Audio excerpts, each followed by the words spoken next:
Assalamualaikum warahmatullahi wabarakatuh. Salam sejahtera bagi kita semua. Om Swastiastu, Namo Buddhaya, salam kebajikan, Shalom. Perkenalkan, nama saya Elanggun Ferdiansah dengan NIM K71211089 dari kelas 2A. Di sini saya akan menjelaskan materi identitas nasional dengan subbab proses berbangsa dan bernegara. Untuk lebih jelasnya, simak video berikut ini ya.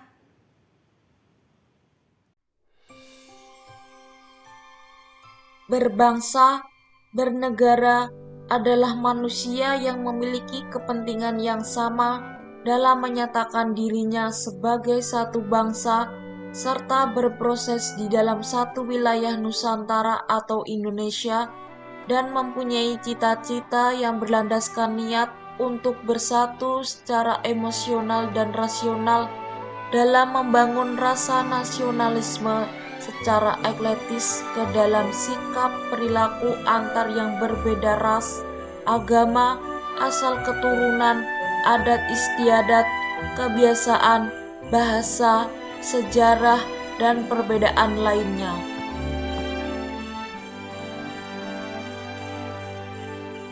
Keberadaan bangsa Indonesia tidak lahir begitu saja, namun melewati proses panjang dengan berbagai hambatan dan rintangan. Kepribadian, jati diri, serta identitas nasional Indonesia dapat dilacak dari sejarah terbentuknya bangsa Indonesia dari zaman Kerajaan Kutai, Sriwijaya, serta kerajaan-kerajaan lain sebelum kolonialisme dan imperialisme masuk ke Indonesia. Nilai-nilai Pancasila sudah ada pada zaman itu, tidak hanya pada era kolonial atau pasca kolonial. Proses terbentuknya nasionalisme yang berakar pada budaya ini, menurut Muhammad Yamin, diistilahkan sebagai fase nasionalisme lama. Indonesia adalah negara yang terdiri atas banyak pulau, suku, agama, budaya, maupun bahasa, sehingga diperlukan satu pengikat untuk menyatukan keragaman tersebut. Nasionalisme menjadi syarat mutlak bagi pembentukan identitas bangsa. Peristiwa proses berbangsa. Proses berbangsa dapat dilihat dari rangkaian peristiwa sebagai berikut. Prasasti Kedukan Bukit. Prasasti ini berbahasa Melayu kuno dan berhuruf Palapa, bertuliskan Marfuat Vanua Sriwijaya Sidayatra Subiksa, yang artinya kurang lebih adalah membentuk negara Sriwijaya yang jaya, adil, makmur, sejahtera, dan sentosa. Prasasti ini berada di Bukit Siguntang dekat dengan Palembang yang bertarik Syaka 605 atau 683 Masehi. Kerajaan Sriwijaya yang dipimpin oleh Wangsa Sailendra ini merupakan kerajaan maritim yang memiliki kekuatan laut yang handal dan disegani pada zamannya. Bukan hanya kekuatan maritimnya yang terkenal, Sriwijaya juga sudah mengembangkan pendidikan agama dengan didirikannya Universitas Agama Buddha yang terkenal di kawasan Asia.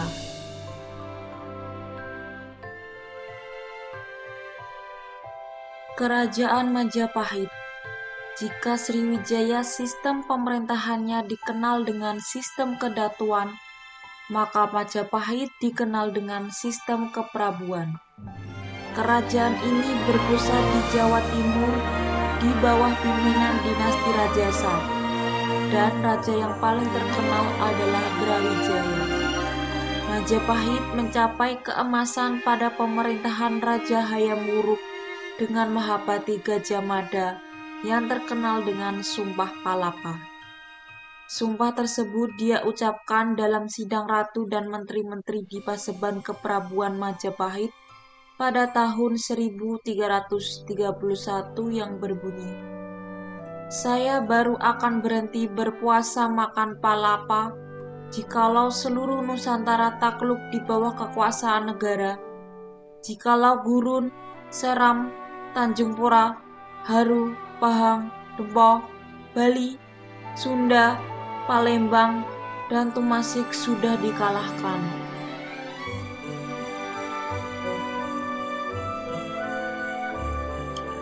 Berdirinya organisasi massa bernama Budi Utomo oleh Sutomo pada tanggal 20 Mei 1908 yang menjadi pelopor berdirinya organisasi-organisasi pergerakan nasional yang lain di belakang hari. Di belakang Sutomo ada Dr. Wahidin Sudirohusodo yang selalu membangkitkan motivasi dan kesadaran berbangsa, terutama kepada para mahasiswa Stovia.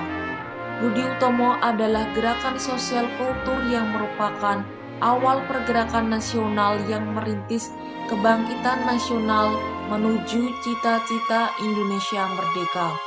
Sumpah Pemuda yang diikrarkan oleh para pemuda pelopor Persatuan Bangsa Indonesia dalam Kongres Pemuda di Jakarta pada 28 Oktober 1928. Ikrar tersebut berbunyi, Sumpah Pemuda. 1. Kami putra dan putri Indonesia mengaku bertumpah darah yang satu, tanah air Indonesia. 2. Kami putra dan putri Indonesia mengaku berbangsa yang satu, bangsa Indonesia. 3. Kami putra dan putri Indonesia menjunjung bahasa persatuan, bahasa Indonesia.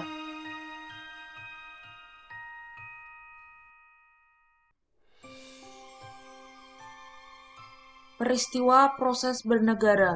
Dua peristiwa penting dalam proses bernegara adalah sidang-sidang BPUPKI dan sidang-sidang PPKI. Pemerintah Jepang berjanji akan memberikan kemerdekaan kepada bangsa Indonesia pada tanggal 24 Agustus 1945. Janji itu disampaikan oleh Perdana Menteri Jepang, Jenderal Kunaiki Kaisu, pengganti Perdana Menteri Tojo, dalam sidang parlemen Jepang. Realisasi dari janji itu, maka dibentuklah BPUPKI. Pada 29 April 1945 dan dilantik pada 28 Mei 1945 yang diketahui oleh Rajiman Widyodiningrat. Peristiwa inilah yang menjadi tonggak pertama proses Indonesia menjadi negara. Pada sidang ini mulai dirumuskan syarat-syarat yang diperlukan untuk mendirikan negara yang merdeka.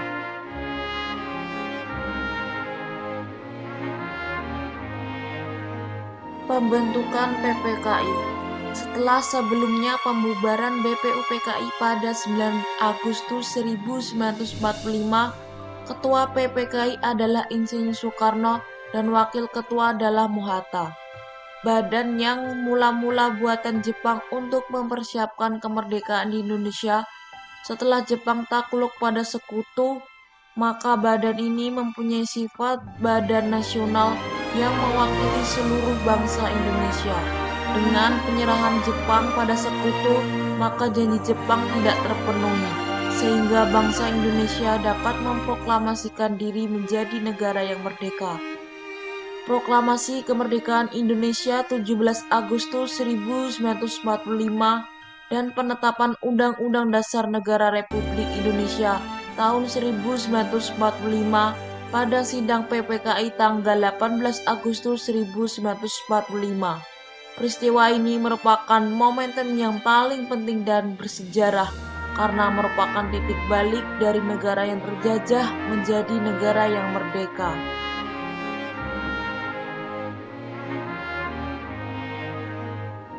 Proses berbangsa dan bernegara pada masa sebelum kemerdekaan atau sekitar tahun 1908 lebih mengacu pada perjuangan melawan penjajah, sedangkan pada masa sekarang mengacu pada upaya bela negara melalui pendidikan, penciptaan identitas, dan memiliki hubungan internasional dengan negara lain.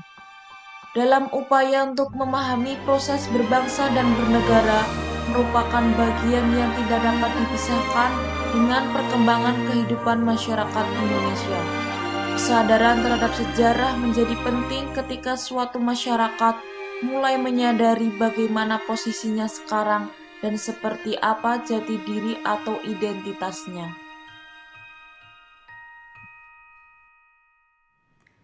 Sekian materi yang dapat saya sampaikan. Semoga dengan materi ini kita bisa menjaga dan mempertahankan Negara Kesatuan Republik Indonesia, melanjutkan cita-cita para pahlawan, serta memotivasi kita bahwa keberhasilan kemerdekaan Indonesia itu ada karena kesadaran berbangsa dan bernegara. Wassalamualaikum warahmatullahi wabarakatuh.